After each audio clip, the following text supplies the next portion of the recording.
Runtuhnya penguasa bisnis Salim setelah beroperasi selama 3 dekade. Orang Indonesia pasti tahu yang namanya Indomie. Pasti kita semua pernah makan makanan siap saji itu. Kemudian, ketika kamu hendak berbelanja, mungkin terpintas Indomaret atau Super Indo. Ternyata yang punya produsen Indomie dan kedua supermarket tersebut adalah Salim Group. Tak hanya itu, gurita Salim Group semakin bertumbuh hingga saat ini dan menyebar ke hampir semua usaha bisnis, mulai dari retail, otomotif, pengumpulan tol, real estate, telekomunikasi, perkebunan, dan lain-lain. Bisnis Salim Group dimulai oleh Lim Sioe Liong alias Sudono Liem setelah kemerdekaan Indonesia. Dia dikenal sebagai pengusaha impor cengkeh dan logistik tentara yang terkenal dekat dengan Soeharto. Jaringan bisnis yang luas membuat Kolonel Soeharto tertarik untuk bekerja sama dengan Salim. Melalui perantara Sulardi, Salim dan Soeharto berkenalan dan menjadi penyuplai logistik pasukan Kolonel Soeharto semasa Perang Kemerdekaan dan pada tahun 1945 hingga 1949. Setelah Soeharto meraih kekuasaan di Indonesia pada pertengahan tahun 1960 dan menjadi presiden, dia disponsor oleh kelompok kroni pengusaha, pendukung yang terbesar dan terkuat adalah Lim Sioe Liong, tulis Richard Borsuk dan Nancy Cheng dalam Lim Sioe Liong dan Salim Group, 2016, dikutip Sabtu, tanggal 15 Juni tahun 2023.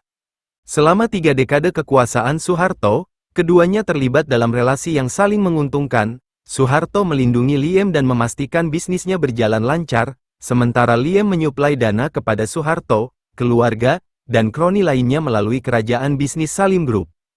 Dari kerjasama tersebut, mereka berjaya di jalannya masing-masing. Salim sukses terdaftar sebagai orang terkaya di Indonesia, sementara Soeharto sukses berkuasa di Indonesia sebagai presiden. Namun, kekuasaan keduanya tiba-tiba anjlok dalam sekejap waktu. Pada bulan Mei tahun 1998, selama 3 dekade, Salim sukses membangun 3 perusahaan atau bisnis di 3 sektor, yakni perbankan, Bank Sentral Asia alias BCA, bangunan, Indosemen, dan makanan, Bogasari dan Indofood. Namun, semua bisnisnya perlahan anjlok saat memasuki krisis pada tahun 1998. BCA menjadi yang terparah. Sejarawan, M.C. Rickleffe, dalam Sejarah Indonesia Modern pada tahun 2009, mengatakan bahwa selama masa krisis, nasabah menarik dana secara massal, ratusan orang bahkan rela mengantre selama berjam-jam untuk menguras seluruh tabungannya. Kondisi ini membuat BCA tidak lagi dipercaya masyarakat karena terancam bangkrut. Kedekatan dengan Soeharto ternyata menjadi bumerang bagi Salim. Masyarakat yang mengetahui kedekatan Salim dengan Soeharto membuat ia menjadi sasaran target.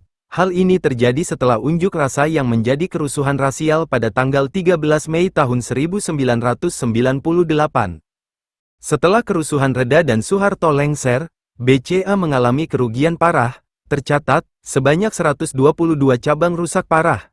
Secara detail, 17 kantor terbakar habis, 26 cabang dirusak dan dijarah, dan 75 cabang rusak tetapi tidak dijarah. Lalu, ada 150 ATM yang dirusak dan diambil uang tunainya hingga mencapai kerugian 3 miliar rupiah. Selain BCA, Indofood juga mendapat serangan. Pabriknya di Solo, Jawa Tengah dijarah dan dibakar hingga mencapai kerugian 42 miliar rupiah. Pusat distribusinya di Tangerang juga hancur dijarah massa.